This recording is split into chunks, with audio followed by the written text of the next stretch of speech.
And so you see, sneezes and hiccups are nothing to be afraid of. Unless, of course, you're Mr. Nervous. So next time you sneeze, be sure to cover your mouth and wash your hands. And if you get a case of the hiccups and want to get rid of them, think of something really scary.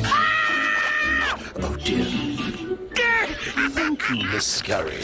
I couldn't have done it without you.